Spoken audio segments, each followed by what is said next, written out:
Assalamu alaikum wa rahmatullahi wa barakatuh. Brothers, I don't think my attar is that hot. Come on.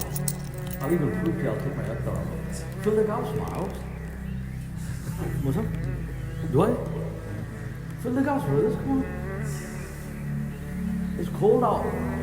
Make it cozy. Nice. Come on.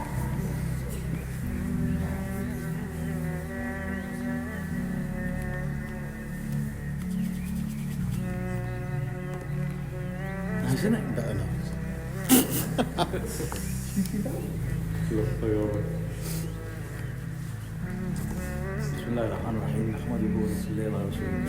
If a person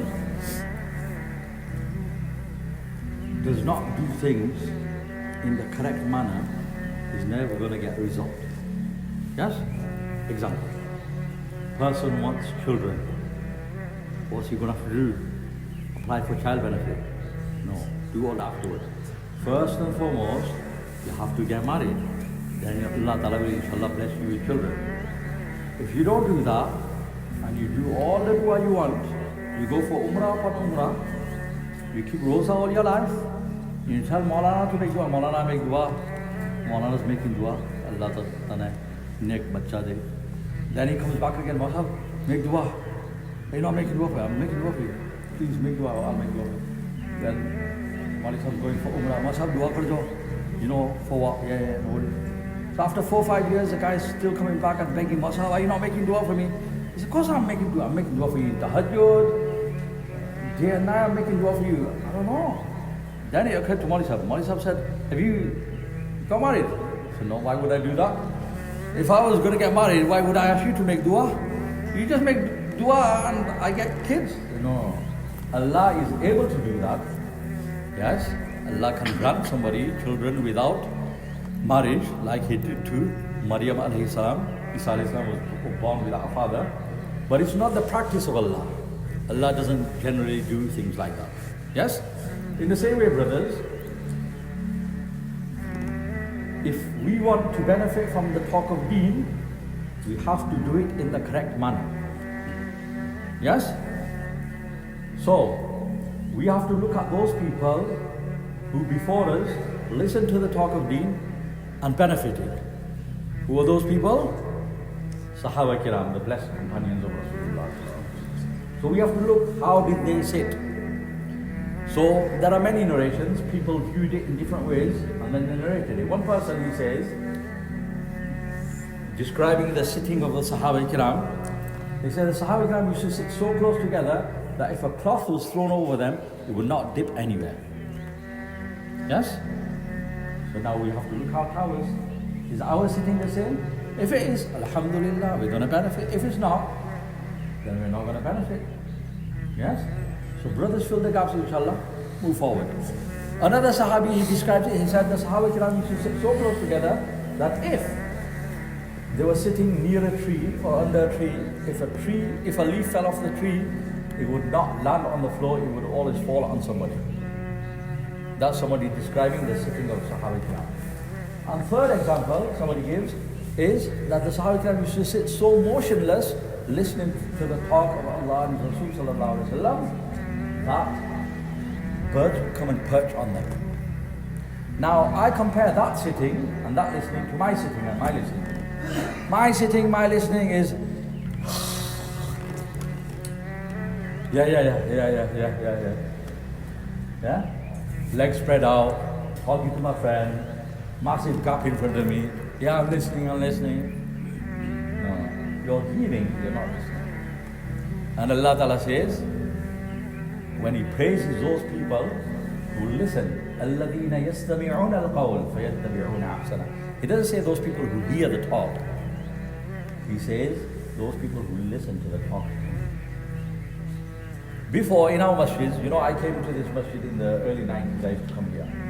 Maulana Hisham Sahib used to come.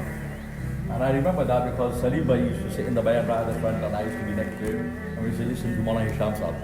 Right? Maulana Allah Ta'ala grant him Jannat. Amazing talk. He used to make us laugh and cry. Right? In those days, in our masjids, you would never see anyone sitting spaced out. Everyone used to sit close together. You would never see somebody with their legs pointed out. Right? Ever used to. And so what used to happen is people used to listen with reverence and respect. So, as a reward, then Allah Ta'ala would grant those people who listen properly, Allah grants them the tawfiq to listen, to practice. Hafiz Patel Sahib always used to say, Jo sunne ka haq ada karega, Allah Ta'ala usko amal ki tawfiq dega. Whoever listens properly, Allah Ta'ala will give him. This is why, brothers, we should never take our mobile phones out in any talk. And you should definitely not take a mobile phone out in my talk, because then I will call you out. And then you will hate me. But I've got to do it. Right? So, we have to listen.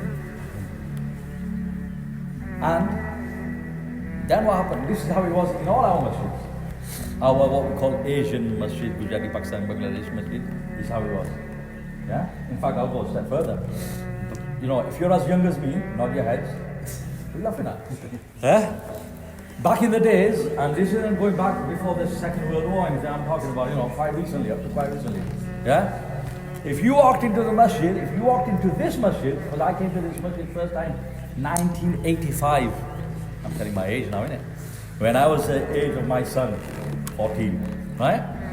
In the environment was such, so much respect for the house of Allah. If somebody walked into the masjid with jeans on, you chuck him out. For a start, he wouldn't do it. Yeah? Because jeans are for work or for leisure or anything, not for the house of Allah. This is Allah's house. Nobody ever walked in without a topi, with t-shirt on. Yeah? People, the Dohas, Allah Ta'ala grant them Jannah, they've gone in the grave now. Yeah? But they said, Allah, they chuck them out. It's the house of Allah. People say, no, you got to move with the times and all this. Okay. So Allah grant you an MBE. When you get called to Buckingham Palace, bring your chaddies and bring your t-shirt, then you'll hire a tuxedo. There's dress code. Why? Because you're going to the king. You're going to visit the queen. This is the royal court of the King of Kings. Allah Rabbul Alameen, Rabbul Izzat. Barakah wa ta'ala jalla jalaluhu. And ad-deenu kulluhu adab. Deen is all about adab, respect, reverence. And this is what our communities have lost now, due to which we don't get the tawfiq. Back in the days, this is really going back, when people were in India, Pakistan, Bangladesh, the elders will tell you, they used to hear one bayan. One bayan a year. You know what they used to call it? Waz town. Hazrat Ajmeri Salawanat. One bayan in a year they used to hear. Yeah, and Maulana used to come from far. Yeah, in an ox cart sometimes.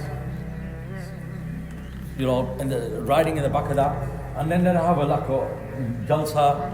Yeah, and all the lights and everything, people would sit in the mahfil and listen to bayan. One bayan they used to hear in the year. Right? And yet after hearing one bayan, they used to practice more than we do. Now they say a bayan is just a click away.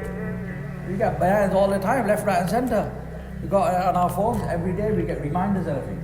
We've heard more than our forefathers. We've heard more than Sahaba Kiram. But we do a lot less than them. Why? Because we don't listen correctly, so the tawfiq does not come. And what does tawfiq mean? I'll give you an example, a very quick example, nice story. Those of you who are already bored, don't worry, not long to go, and let me tell you a story just to wake you up. There was a guy in a whole country. He was a Sheikh Sahib, rich guy.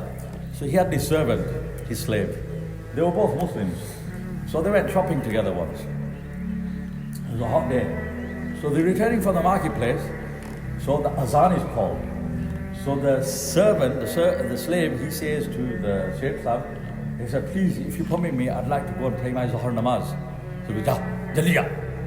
Yeah, go quickly. Don't hang around, come back quickly. He said, okay. So he puts all the stuff, the shopping that he's planning, he puts all that down, and he goes to the masjid. When he goes in the masjid there's aircon, there's fans, there's nice cool water, so he does wuzu with cold water, has a drink of nice refreshing water, and now he's standing under the fan praying his namaz. And the other guy, who's also a Muslim, he's still standing in the scorching heat, which is a lesson for us. If we practice deen, we get the best of both worlds. That guy's Jannah's getting made and he's getting the comfort of the dunya. And that guy is losing out in this world and the next. Anyway, when the namaz finishes, people start piling out of the masjid. This rich guy, Nawab Sahib, he's waiting. He's not even getting the tawfiq and the ability to enter into the masjid. You know what I'm talking about. We see outside our masjid all the time now. Madrasa chutti time. You see people, coming to pick up their kids. And the tablighi sati say to him, "Bhai, namaz is in 5 minutes. Just come inside." No. He'll sit outside in the car. He'll stand outside in the rain, but he won't get the tawfiq to come inside. And nobody can give that to him except Allah. And Allah will only give it when he begs it from Allah, when he shows his yearning motivation and hunger. So this Nawab Sahib, he's waiting. Everyone's coming out, he's waiting. So now he gets angry. So he climbs the steps of the masjid and he goes to the door of the masjid. Even now he doesn't get tawfiq. Allah Ta'ala save us from being like that. This is why Rasulullah always used to ask for tawfiq. We should always ask for tawfiq from Allah. Allah, give me the ability to do good.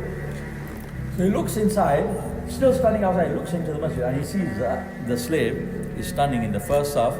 Everyone's piled out. Now he's praying his nafli namaz. This guy gets angry. I told him to come quickly. Now he started his tahajjud namaz in the middle of the day. Allah akil. So he shouts, he goes, "Ay, jaldi out." So the guy proper slowly prays his namaz. And the slower he prays it, the more that guy's blood pressure is going up. And when he does salam, he goes, "Jaldi out, jaldi kar." So the guy starts with, "Whoa." And that guy, so now he's seeing red. Waits for him to finish. And now he calls out, "Allah, jaldi kar." So this guy starts another two. This guy now, he's got the heat from outside, the heat from inside. He's about to have a heart attack. Anyway, when he finishes, the guy, he's getting a bit disturbed now by that guy's constant interruption. So he turns around and he goes, "He won't let me come out. Jaane nahi deta. Mana awa nahi deta." So that guy got really angry. "My slave, who's stopping my slave from coming out? How dare you?" He goes, "Kaun jaane nahi deta? Who? Which rascal won't you let you come out? Kaun jaane nahi deta?" So the person, he said beautifully, "Jo aapko andar aane nahi deta, wo mujhe bahar jaane nahi deta." The Allah who will not give you the tawfiq to come into the masjid. Not because it's Allah's fault, because you deprived yourself. That same Allah won't let me leave the masjid. You understand, brothers? Are you picking on what I'm putting down? Yes? The effort of tabligh and dawat is to create that connection with Allah. This is why this johr takes place. I can give you examples of people who live amongst us, youngsters. You know, they say when us guys were born in England, didn't it? So when you go back home, people say, "Oh, English board teacher, yeah? British born and bred, been through the education, so they got no chance." Yeah, and that's what they think about us. So we take these federal kids off the streets and we take them in Jamaat. Yeah? They're in the path of Allah, spending 40 days, 4 months, 3 days, 10 days. They spend their time well, without the mobile phone, no distractions, listening to the talk of Allah. All of a sudden, their hearts start opening up. They started discovering the beauty of Islam. Because for the vast majority of us sitting here, if we're honest, or for me, if we're honest, if we ask what's Islam, Islam, oh yeah, is top. It's the religion. It's the only religion. Yeah. What is Islam? What does Islam mean to you? Wearing nice clothes on Eid. Yeah? And stuffing your face with steaks and loads of meat on Big Eid. And starving yourself in the month of Ramadan. And when we have a wedding, everyone goes a bit wild. That's Islam. Right? That's the extent to our relationship with Islam. We've not really discovered what Islam is, to be honest. Yeah? But when we take these youngsters, they make an effort on themselves, we make the effort, then these guys, it starts opening up for them. So, there's the summer months, Isha namaz 11 o'clock, Fajr, 11:15, 4:15, half 4. So we say, brothers, go to sleep quickly. So we say, pray 2 rakats quickly, pray tahajjud, don't pray tahajjud. Pray quick ones and go to sleep. We got to go to sleep. So the guy, he starts his namaz. And he's on it, and he's doing sizdah, and he's thinking, you have to go and you have to nudge him. Yeah? And then he's like, and then he finishes and he said, come on bro, it's 12:30, man, I want to go to sleep. Oh, Amisa, forgive me. So he said, Mali Sahib, and I'm not just making this up, there are hundreds of accounts. Guys cry and they say, Masa, you know, some of them, when they're proper street lads, they say, Masa, you don't know me. And this, what you see here, this is something else. I've had a past. Then I said to him, every sinner has a past. Yeah? Every saint has a past. Every sinner has a future. Right? So then they feel a bit bad. Every haram you can think of, I've done it. What's up, drugs, alcohol, birds, everything. I've done everything myself.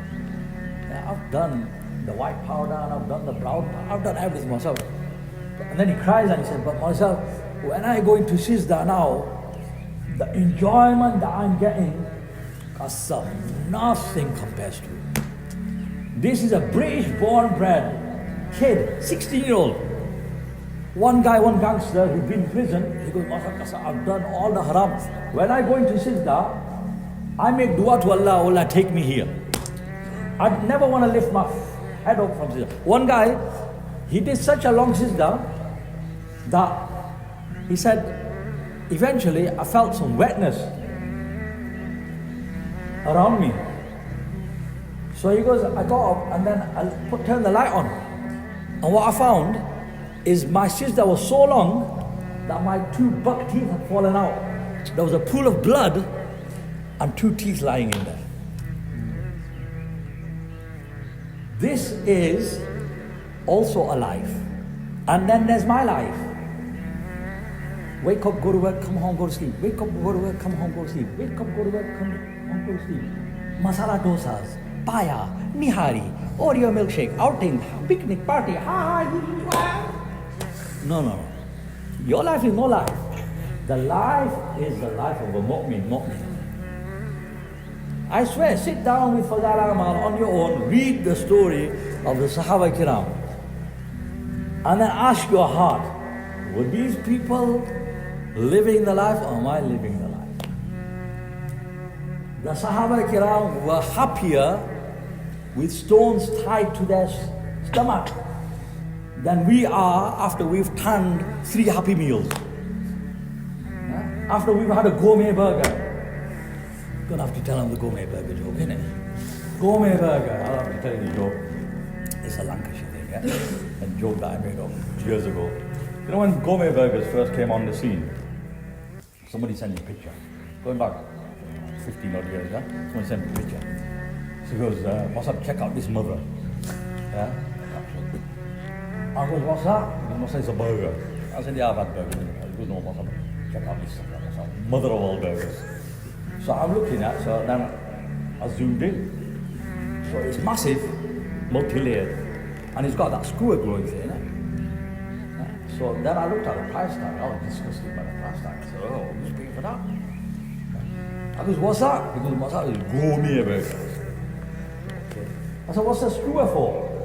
Because Masa is so big, so heavy, that if you take the stick out, it topples over. I goes, bro, you eat too many of them, pretty soon you're going to need a stick to stop you toppling over. Ain't good for you, that stuff. But this is what Muslim life has become. Anyone. Yeah? This is what we're on about. All we talk about.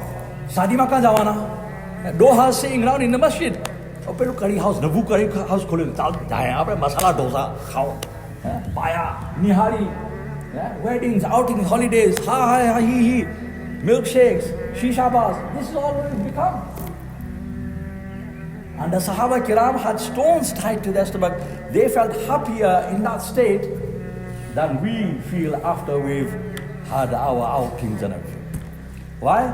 Because we are not connected to Allah. And they were connected to Allah. The whole point of this gathering, us coming together, coming out in Jamaat, alhamdulillah, last May we came to this masjid, we had a fantastic Ijtima here. Then last December, alhamdulillah, we were fortunate enough to come again. You lot are going to think, what's going on? Yeah? But alhamdulillah, the whole purpose of coming, going, listening is that we reprogram ourselves. It's all about changing the mindset.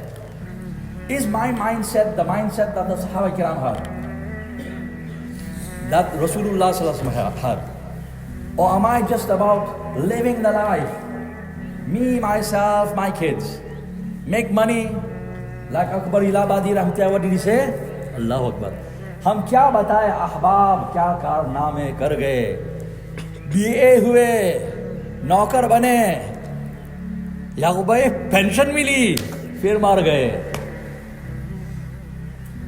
He said, what can I tell you about my colleagues who have passed on? What was their great achievement in life? They became BAs, meaning they got their degrees.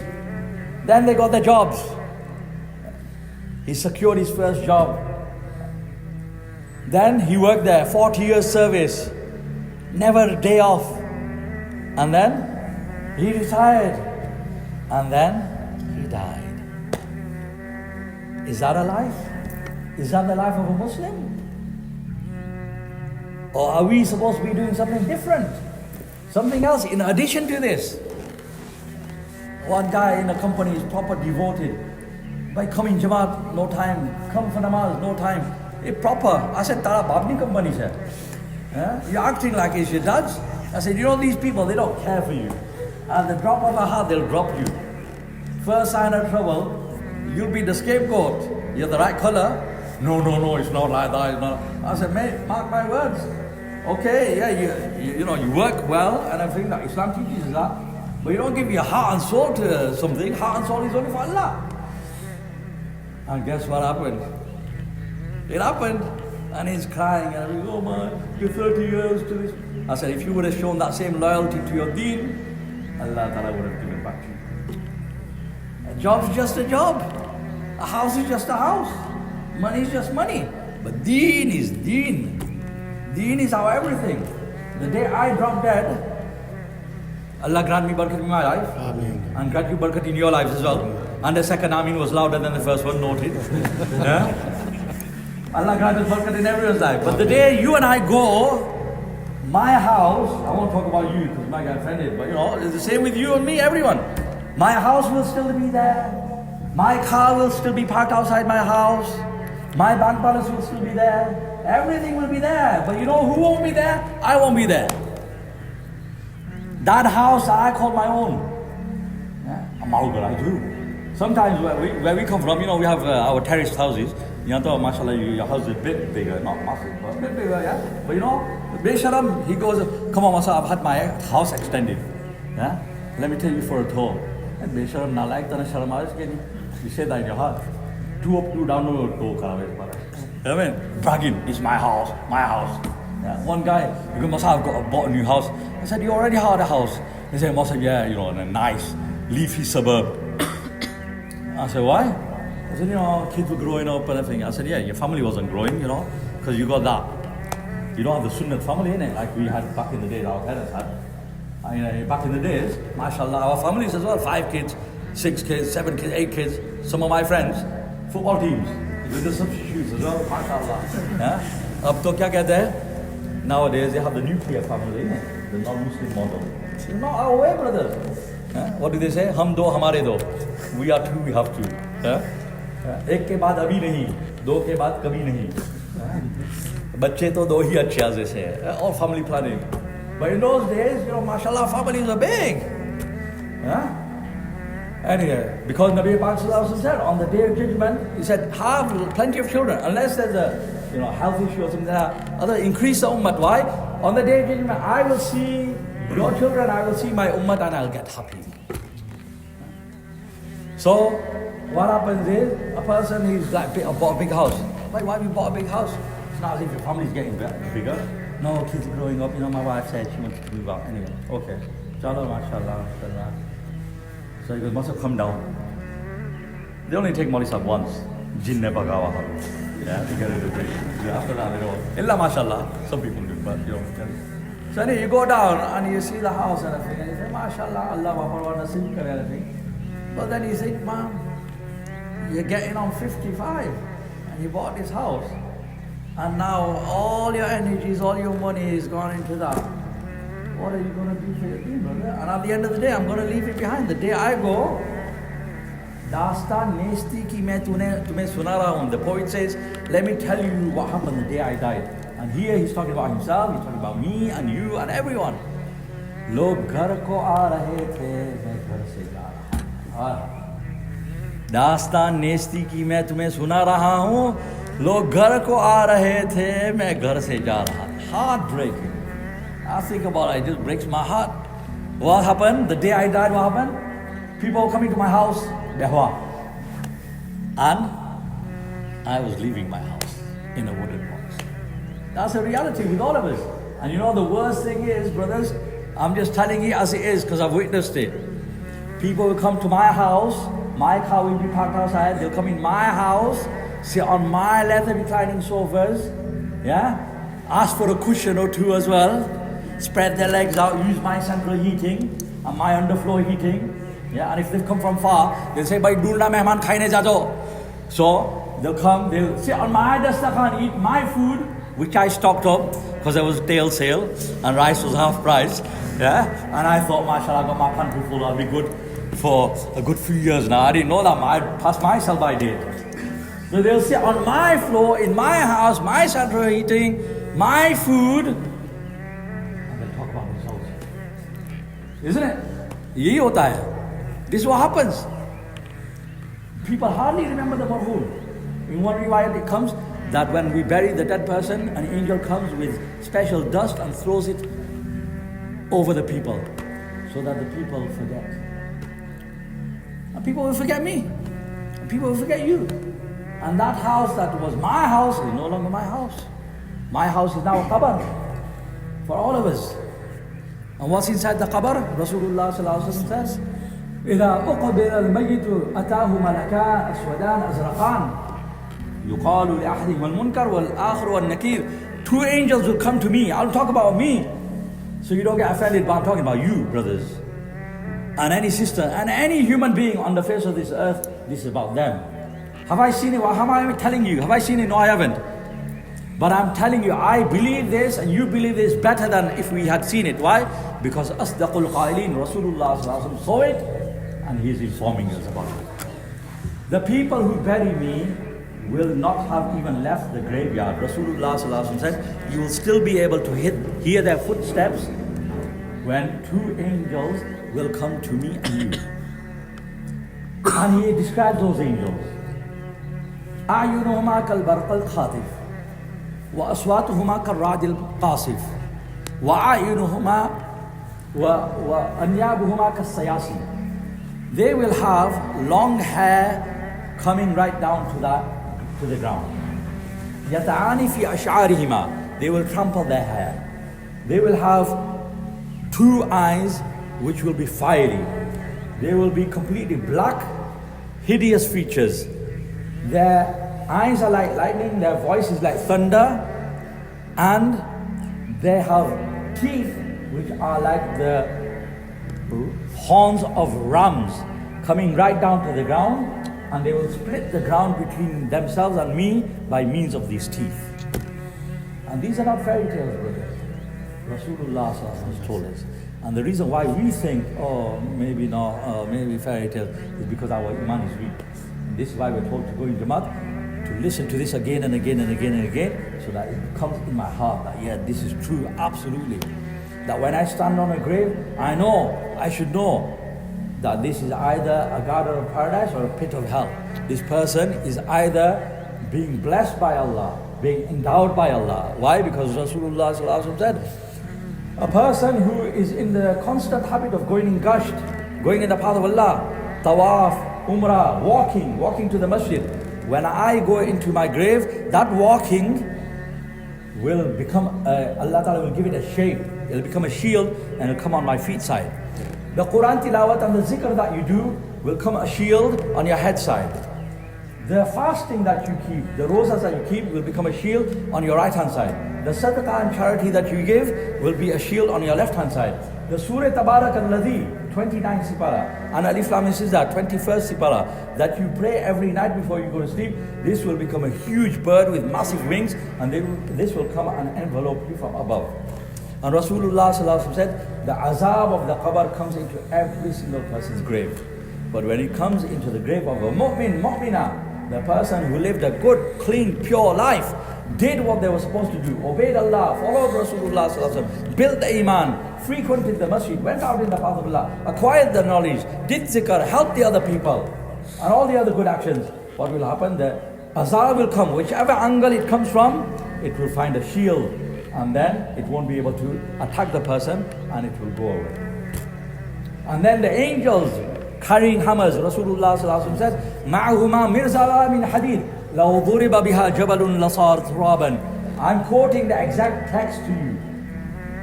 I went to the trouble of learning the exact text. Why?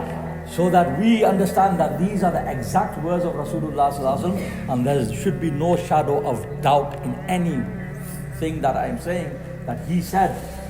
But if I am living my life oblivious to these things, dismissing these things, then जैसी करनी वैसी बढ़नी न माने तो करके देख और जन्नत भी है दोज़ख भी है न माने तो मर के देख. Then when we die out, we will find out. You've seen people die. You see people dying with a big smile on their face. Why? Because he was a muazzin of the masjid for 40 years. He was striving in the path of Allah all the time. You see people die with their gobs open, with their mouths open. Why?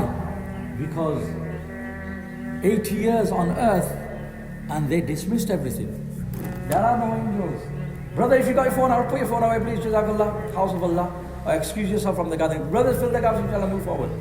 Brother, move forward, brother, fill the gaps. This is what happens when we leave gaps and shaitan comes and he does his trickery. Come, brothers, mashallah. So,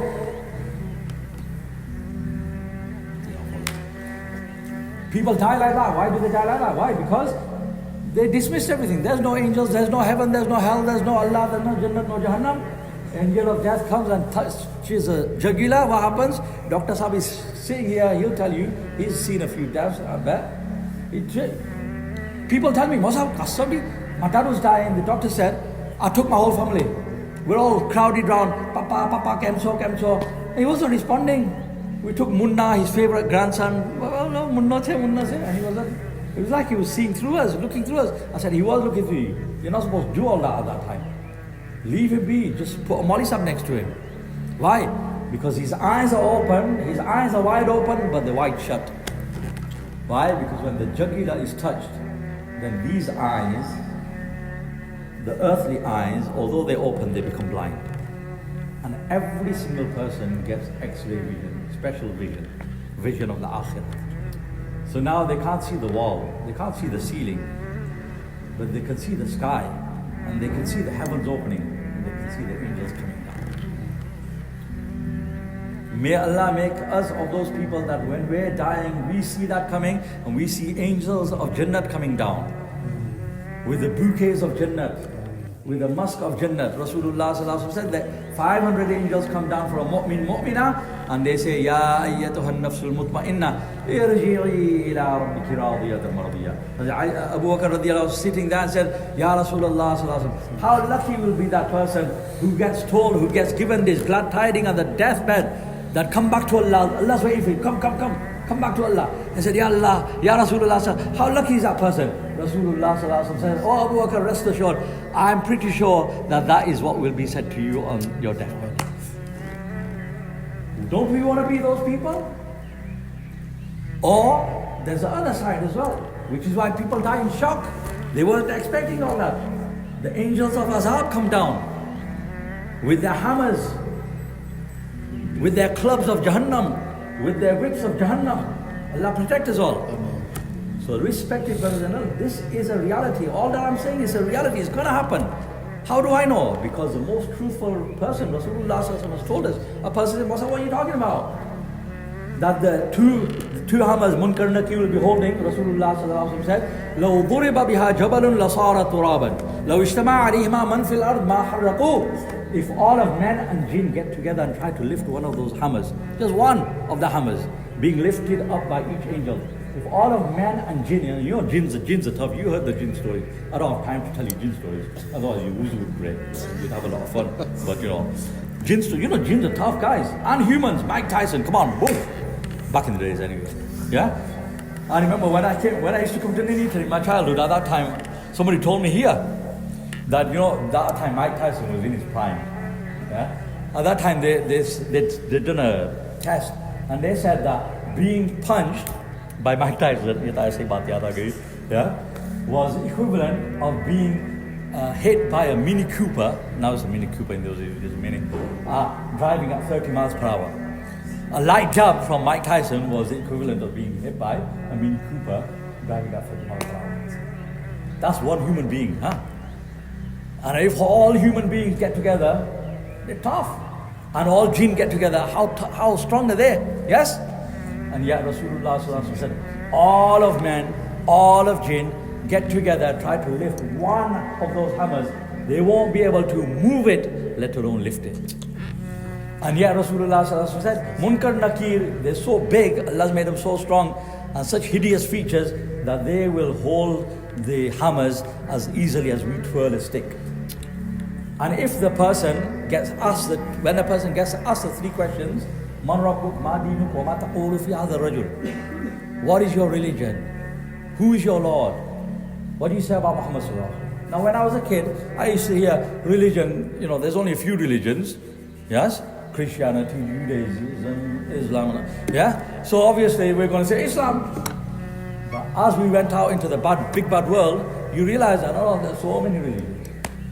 Some people actually say, I've heard it from Muslims, my religion is making money. People say, football's my religion. Yeah? Money. Yeah? I used to think, your God can only be one. It can be Allah or somebody might say something else. It's only Allah. But no. People say, money is my God. Somebody says, my wife is my God. Somebody says, my body. I'm a God myself. Allahu Akbar. Yes? Somebody's shop becomes his religion. What's a religion? Something that you devote night and day to. What's a Lord? Something that you worship. People worship their shops day and night. If a person, one Maulana said it beautifully, he said, if a person has made the correct effort and he's fallen in love with Allah, recognized Allah, bowed down to Allah in every weather, come to the masjid, gone out in the path of Allah, sacrificed his food and drink for the love of Allah subhanahu wa ta'ala, sacrificed his Juliet for the sake of Allah. Man ashaqa wa katama ishquhu fahuwa shaheed. A person falls in love.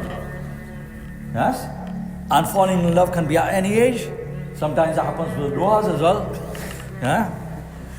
But a person falls in love and they want to take it forward, but they know that no, it's haram. Allah said no. They hide the ish in their heart. They know that if I go and tell my mom, it's going to break her heart. My dad's never going to accept it. So they hide it for the sake of Allah, for the sake of parents. They don't want to upset their parents. Why? Because upsetting their parents is upsetting Allah. Rasulullah said, Rida Rabfi, Rida Walid. The pleasure of your Lord is in the pleasure of your Allah. And the anger of your Allah is, it doesn't matter how many tahajjud you pray, how many 40 days, 4 months you give, how much khidmat and service you do in the community and in the masjid. You upset your mom and dad, no chance for you. Rasulullah said, a person who goes and meets their parents, not meets, views their parents, views them, looks at them. That's why I always say to the young guys, when you're going to work, get up a bit earlier. And on the way to work, you're newly married, you've got your own Juliet and your house and all that sort of stuff. But on the way to work, just stop off, just go into your parents' house, just look at your mom, just look at your dad. Bas. Rasulullah said, whoever looks at their mother, their father, with love, at the beginning of the day till the evening, the doors of Jannah open up for that person. If he or she dies that day, they go straight to Jannah. Does it in the evening? Boom, straight into Jannah. Allahu Akbar. بِكُلِّ نَظْرَةٍ حَجَّةً مَبْرُورًا. For every nazar, every gaze that you look at your parents, with love and affection, not with anger, not with disgust, but with love and affection. You look at your parents, every time you look, you get the reward of an accepted Hajj. Hajj nowadays, 20 grand. 20 grand. First Hajj a person has to do anyway. But one person went out in the path of Allah. Yeah? His dad he spent 10 days without his mobile phone. Youngster, penny dropped for him. He went back home. In the night, his dad woke up. His dad was just like coughing, turning over. He woke up and he saw his son sitting in a chair next to his bed. Scared the hell out of him. Yeah? He went to complain to himself. I think he's going to kill me. So himself, no, he's not like that. So they called him and they asked him. The boy started crying. He said, I heard the hadith of Rasulullah. Whoever looks at his parents get the reward of a Hajj. He said, all night I sit by my dad's bed, I do zikr, I look at him with love, I turn away, I look again, I turn away, I look again. All night I'm getting the reward of Hajj. Because I've hurt my parents a lot, now I want to show them some love. This is the deen of Allah. We brothers, unfortunately, we've not discovered how beautiful this deen is. These guys in Jamaat, they say to me, Maulana, I've done everything, but this, Sizda now. There's youngsters that say to me, Maulana, any dua I make, I know it's going to happen. It just happens. Allah does it left, right and center. Because I'm connected to Allah.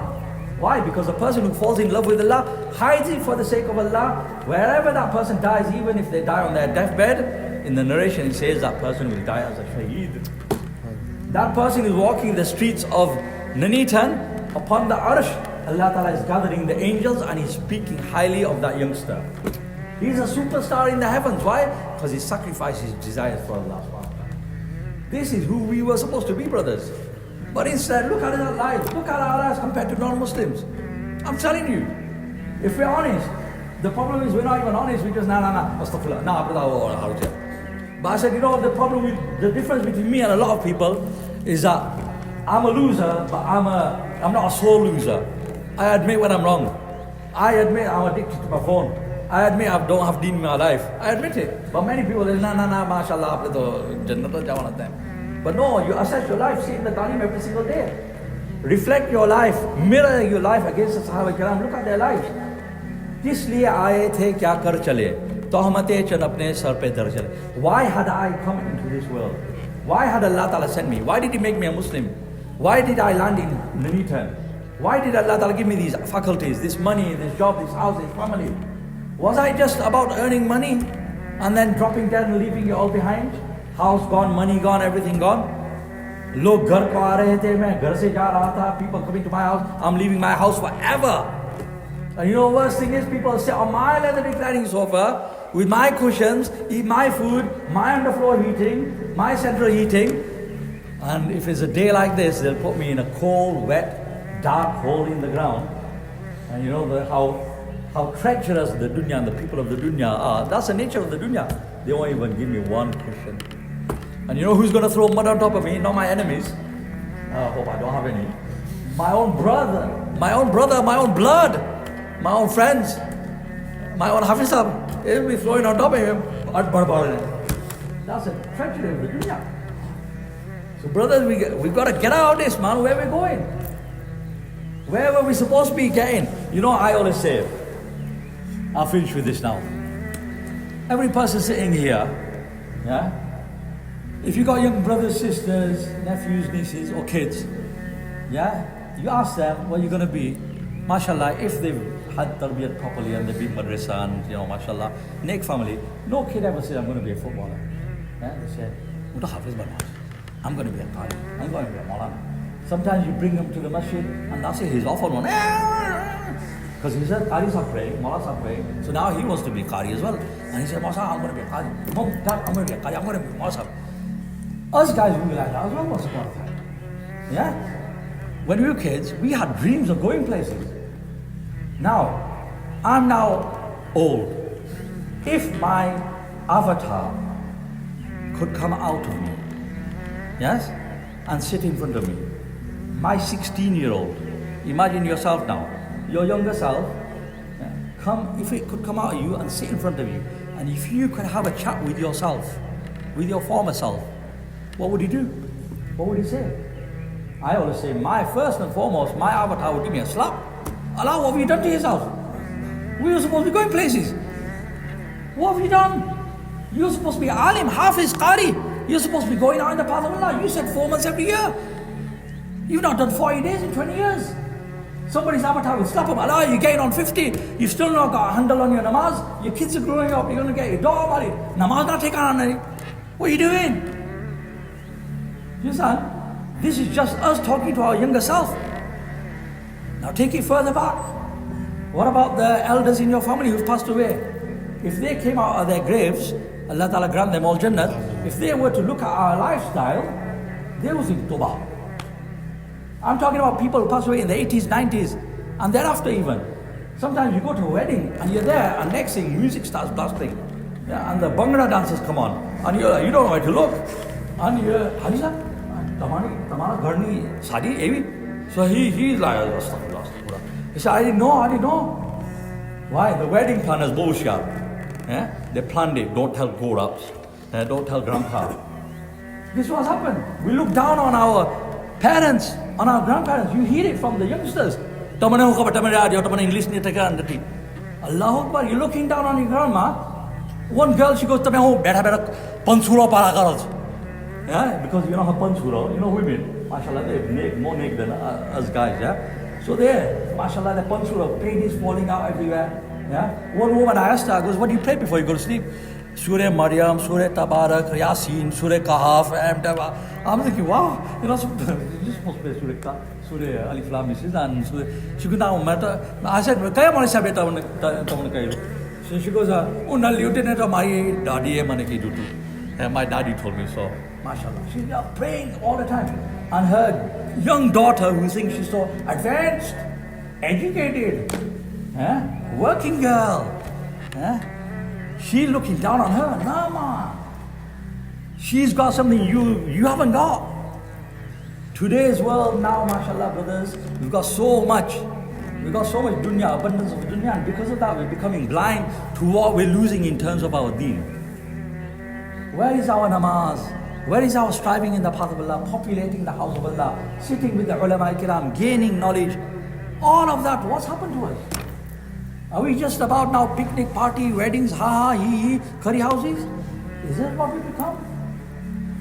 And now if somebody like me comes along and says it, then people say, now where did you get this guy from? Don't invite him again. Make a note, this guy's a nutter. Why, am I the nutter? Are we all nutters? I'll end with one example. What time do you start? Oh, I left. Sorry about it, huh? Fine, don't be all. I'll end with this example. Brothers, these examples, reflect upon these examples. Go home, share them with your wife and your kids, your sisters and your friends, and think, what was the meaning of my life? Is this what it's going to be now? Just working, earning a living, and discarding the deen? Is this all it is? Or am I going to do something for the deen of Allah subhanahu wa ta'ala? One youngster from our masjid, brothers got him ready for 40 days, a few years ago, 40 days, come on. So then, unfortunately for him, he met me. So I said, listen, if you're going to go 40 days, you leave out your phone at home. So he left his phone at home, spent 40 days. He said, man, it's amazing. I said, let's go again. So he went again, 40 days. Spent 2, 3, 40 days without his phone. His friends spent time as well, but they didn't get the same flavor as him. He was like, wow, this is Islam. Amazing. Then he got ready for 4 months. Young guy, not even married. He went for 4 months, spent 2 months in Bangladesh, 2 months in Pakistan. Just come back recently. He went without his mobile phone.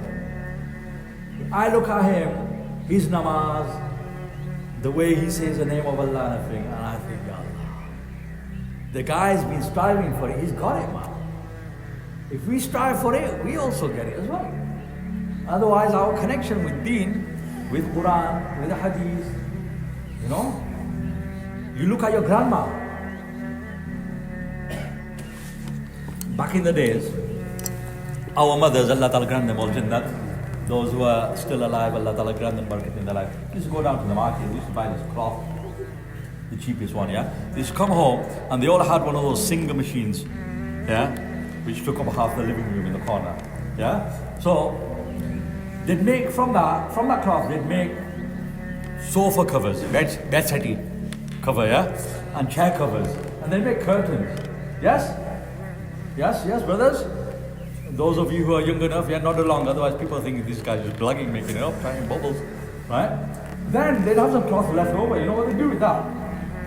They'd make a Quran cover for all the kids, and then they'd get another cloth, and then they'd make an envelope out of cloth, yeah, which was a jubdan, we used to call it, and then they would say, "Beta le, handcrafted Quran cover." So your Quran has got a cover on it, then you take it out, then it goes in a cover, then you wrap it up, then you put it in another. Yeah? If you had Burma connections, then you had the Burma bag. Nuneaton people have those. Yeah? I've got one, so I'm very proud. Otherwise, people used to have carrier bags.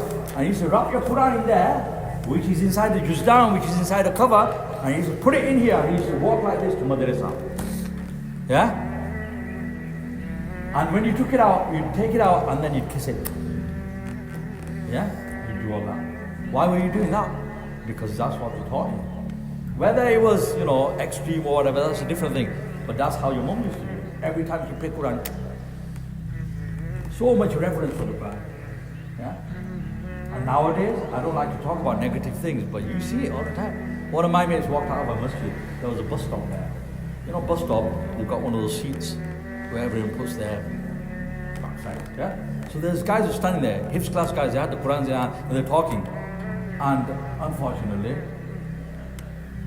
inadvertently, without realizing, they were swearing as they're talking. Everything, and all this sort of stuff. Yeah, as they're talking. So this guy walking past, he looked, he heard it first, he's disgusted. Then he looked, and he saw they had Qurans in their hand. He was disgusted. So he said, "Brothers, you're swearing, you got Quran in your hands." They said, "So?" So he tried to say, "Bhai, you can't." So they squared up to him. He said, "Listen, I don't want no trouble, please, brother. My request is, stop swearing, or put the Qurans down." You know what these guys did? They put the Qurans down on the bus seat. They carried on talking. In Gujarati they say, "Barnela par garnela nahi." Barnela par garnela nahi. The former generation might not have had as much knowledge as us, might not have heard as many lectures, but they had a connection with Allah. So much reverence for Allah, Rasulullah, Quran. Us guys, flippant. It's just like a hobby, like everything else. So brothers, we've got to make a U-turn and come back to Allah. This is what Tabligh is about. Tabligh is not just some little effort that some people are doing in a corner of my masjid. No, it is universal effort. This effort has been going on for 100 years now. And in the meantime, thousands, no, not thousands, hundreds of thousands of efforts have come and gone. You travel the world, you find out.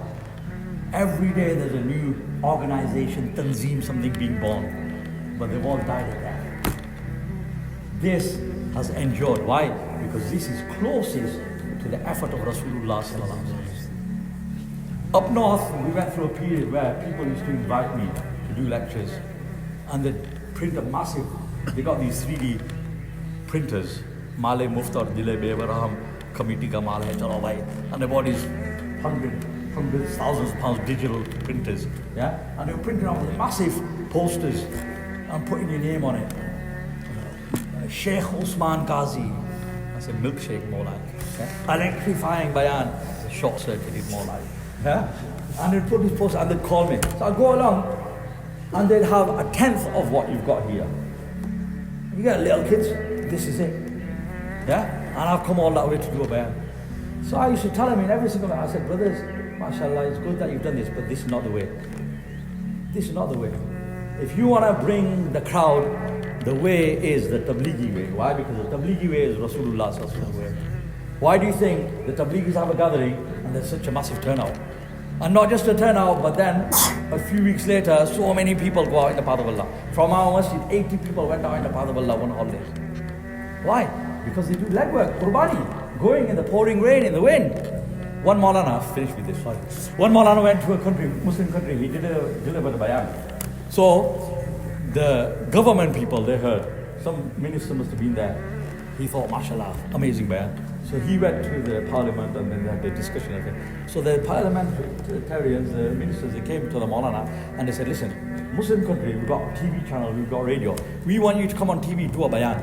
Maulana Sahib said, why would I want to do that? Because when you did a bayan in Jami Masjid, 200, 300, 400 people heard it. Yeah? But when you do it on the thing, then millions of people will hear it. He said, then what will happen? He said, then he will spread. So Maulana Sahib said to him, he said, listen, I'm not negating all this, yeah?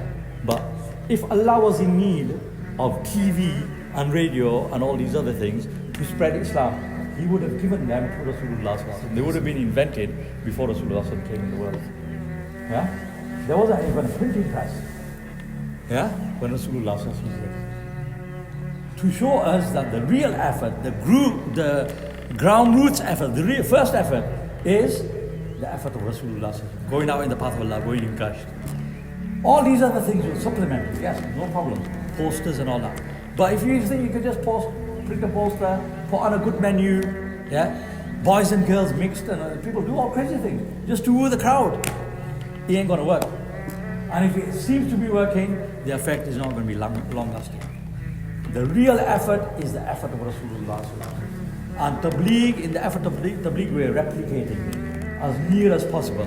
Go out in the path of Allah, spend your own money, your own time, your own holidays, go out, sleep on the floor, eat the simple food, listen to Allah, Rasulullah, Qabr, Akhirat again and again and again, so the yaqeen comes in my heart that I am going to die, I am going to be placed in the grave, Munkar Nakir will come to me, they will ask me the 3 questions, and I will answer correctly only if I've lived a good, clean, pure life. If every day I have said, Rabbi Allah, Allah, Allah, Allah, Allah, and I've done zikr of Allah, and I've talked about Allah, when I'm asked in the grave, who is your Lord? I'll say, Allah. Otherwise, the Maulana Sahib said beautifully, that if a person, he's not made the effort, he's not come to the masjid, not gone out in the path of Allah, and he's just worshipped money, then when he will be asked, in Urdu, in Gujarati, the cash register in the shops, that's called a gallo.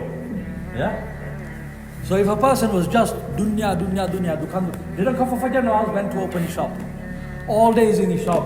And that filling of the cash register made him happy, and profits being down, that made him cry. Missing namaz didn't make him unhappy. Praying namaz didn't make him happy. It was all to do with the gallo. So what happens? When he will die in that state, Allah Ta'ala forbid, Allah Ta'ala save us all. When he will go in the grave and the angels will ask him, Man Rabbuk, who is your Lord? He won't say Rabbi Allah, he will say Rabbi Galla. Rabbi Galla. It's funny, but it's tragic as well. Allah Ta'ala protect us. Somebody will say, my football, my job, my acquisition, my house, my money. But a real Muhammadi, he will say, my Rabb is Allah, raditu billahi rabba, wa bil islami deena, wa bi Muhammad sallallahu alaihi wa sallam. Why? Because he wasn't just lip service, he went out in the path of Allah. He had 10 days, he sacrificed 10 days. With his own money he went. He had 40 days, he could have gone on a family holiday, 40 days leave in the year. Instead, he persuaded his wife made the sacrifice, looked after the kids. He spent £1,000, £2,000, went to Australia in the path of Allah to spread the deen of Allah, getting nothing in exchange, sometimes getting abuse in exchange. Who for? Only for Allah. Then that person in the grave, he'll say, Rabbi Allah, and I followed Rasulullah. So respected brothers and elders, these things are realities, they're going to happen to all of us. We're all going to die, we're all going to go in the grave. We got to ask ourselves, what have I done for that life of the hereafter? I've done a lot for the dunya. We all have. We don't need any encouragement there. And alhamdulillah, deen encourages us to earn the dunya and fulfill our roles and progress in the dunya. But also our deen tells us that do not do it at the expense of your akhirat. Because wal akhiratu khayru wa abqa. Akhirat is the real life. And everything that we have earned, everything that we've accumulated, from that we're going to not even take a single penny with us when we die. But from the actions we have done, we won't leave a single action behind. فَمَنْ يَعْمَلْ مِثْقَالَ ذَرَّةٍ خَيْرًا يَرَهُ وَمَنْ يَعْمَلْ مِثْقَالَ ذَرَّةٍ شَرًّا يَرَهُ. This is why, respected brothers and sisters, Tabligh is a beautiful effort, and Islam is a beautiful deen. But to discover that, we're going to have to strive, we're going to have to put something in, we're going to have to invest. And what's the biggest investment for us now? It's not money. I know in England there's been cases. One person built a whole masjid. Giving money away is no big deal for people now. People have money, alhamdulillah. Yeah? But giving your time. No, time is money. People can't give time. That's what Allah wants. Give your time. Sacrifice your holiday. Go out in the path of Allah. Go from here to Leicester. Go out into the ghettos, in the slums. Go meet the people. There are people wallowing in their misery, forgetting Allah, losing their iman. Go to them. Bring them out in the path of Allah. Save their iman. Save your own iman. Tell them about qabr, akhirat, jannat, jahannam. This is why this noble effort is taking place. And this is why we should all, inshallah, try to make an effort to go out in the path of Allah in the upcoming holidays. Everyone's got some time off. In particular, the students, they have time, they can do for 10 days. So they should make intention for 10 days. Working people, maybe if you can't do 10 days, you can still at least do 5 days, 3 days. But everyone can, for the sake of Allah, give some kind of sacrifice.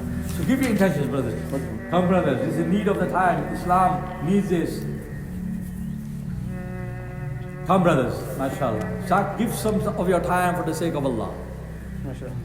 People who've never been in the path of Allah, they say, what do I need? You just need a blanket, pillow, a couple of blankets maybe, sleeping bag if you've got one, yeah, 20, 30 quid, and that's about, your night pajamas and all that, yeah. That's it. Oh, don't forget your toothbrush, otherwise nobody will come near you. But that's it, that's all you need. That's it. Simple. What are you going to do? You're going to go from here to another town, stay in the house of Allah, as guests of Allah, in the path of Allah, doing the work of Allah. Allahu Akbar. What could be better than that? You go to your auntie's house as a mehman, you get looked after. You come to Allah's house as his mehman, he's not going to look after you. Come on. Come on, brothers, 10 days. If you're underage, if you're 15 or so, then you can get your dad ready. Like I said, I came to this masjid first time. I was 14, I came with my father and my elder brother. MashaAllah. So if you're underage, get your dad ready. And if you say, no, my dad doesn't get ready, well, how did you get your PlayStation? How did you get your Xbox? You found a way, innit? Yeah, hunger strike and, moody and all that, stomping up the stairs and slamming. You know better than me, come on. You still got time. Get your dad ready. Dad, we're going for 10 days. Come on. For the sake of your akhirat, Dad, you can do this. Come on. Get him ready. Put your name down now, inshallah. Hundreds, thousands of youngsters go out at this time. You say you're living in your little cocoon, you think that this tabligh effort is just a little thing. No, you what? For the last 40 odd years I can remember, every single masjid in England has jamaats. They can't find rooms. Sometimes you have to put 3 jamaats into a masjid. 60 people in a masjid. MashaAllah, some masjid committees, MashaAllah, they have big hearts, they say, awadia. And it's like an ijtima in the masjid. So many youngsters out in the path of Allah. People revolutionizing their lives. So come, brothers. You just got to have a bit of courage to do it. Inspiration for other people, brothers. Give intention, inshallah. Books are closing now. Angels, books will be closed. This book will be closed as well, brothers. Come on, in the last few seconds, give your name. A person, sometimes he makes an intention against all odds, and that's the moment he gets accepted by Allah subhanahu wa ta'ala. Khalid bin Walid radiallahu came very late, but he excelled because he came with sincerity. Allah ta'ala so much word from him. There are so many Sahaba Kiram like that. Even in this day and age, there are people, Junaid by Jamshed Rahmatullah, he came very late, but he surpassed everyone on his era. And Allah ta'ala granted him death in his path. So like that, brothers. I had an opportunity once, we were in Jamaat and Junaid Bhai came in Glasgow, Barakah, got to spend some time together. Said, just sincere, lovely person. He said that after I gave myself to Allah, the deal came. Millions of pounds. And they said, you just got to sing this song once. Just perform it one more time. He said, I walked away from it. He said, at that time, I was in debt. We were not eating twice a day. We were only eating once a day. Myself and my family were struggling. And I knew I'd take this, we'll be okay. But he said, no. I'd left something for Allah. That was it. So look how Allah Ta'ala did. And in this masjid, in this community, you have had people in the past that I know, that you know better than me, who've gone in their graves, who gave themselves for Allah, how Allah Ta'ala endowed them, their progeny. Still, mashallah, Allah Ta'ala is endowing them. So brothers, anyone who's not made an intention, you know who the responsible brothers are. In the coming days, ask Allah for tawfiq. Ya Allah, in the world right now, the planet that we live in, there are people right now out in the path of Allah for 1.5 years. There are ulama in this country, many who have spent 1 year in the path of Allah. You talk to them, you ask them, how did you do it? Most I can't understand how you did it. They say, I don't know how I did it. 1 year in the path of Allah. There are people out for 4 months. So we should cry to Allah, Ya Allah. People are striving in the path of Allah. So many thousands of youngsters will be going for 10 days. Ya Allah, why am I not getting the tawfiq? Which sin of mine is it due to which I'm getting deprived? Talk to Allah, cry to Allah, and the intention inshallah will come in the heart. Then come and give our intention to these brothers. We've still got time before the Jamaats leave. Everyone will do that inshallah. At least that much we can do. If we've not got intention right now, then work on it. Talk to Allah. And every day alhamdulillah the Ta'aleem takes place in your masjid, in the back in English, after Isha namaz. So try and sit in that every day. That's imperative. We sit in that to charge our iman. This talk that we've had, no matter how much effect it might have had on me, when we step out of the masjid, half of it will be gone. Halfway home, 1% will be left. By the time I get home, it'll all be washed away. That's the reality of the world we live in. To keep it alive, we've got to sit in the Ta'aleem every day, and we've got to go out in the path of Allah every day. Alhamdulillah, from this masjid every month Jamaats go out. It's just recharging our iman, that's all it is. It's not picnic party, it's going so that we recharge our iman. So we remind ourselves, forget football, forget milkshakes, forget shisha, forget dosa. Remember Munkar, Nakir, Qabr, Azab. These are realities. Otherwise, brothers, if I'm honest with myself, we're honest with ourselves, this couplet applies to me and you. जी ऐसा लगाया जीने में मरने को मुसलमान भूल गया. You and I, we're living our lives as if we're never going to die. You and I know when we go to Qabristan nowadays, you hear laughter, you see smoke rising, somebody's vaping on the qabr, in the graveyard. Why? Because the ghaflat, the negligence, we've forgotten it, is so far from our minds. So we go out in the path of Allah, we sit in the Ta'aleem, spend our 3 days every month in order to reprogram ourselves, change our mindset, bring ourselves back onto this fikr, the mentality, the fikr for the akhirat. So everybody will do that inshallah, 3 days every month, Ta'aleem every day. Do Ta'aleem in the home as well. Mothers, our wives, our daughters, they never get to hear these things, our sisters.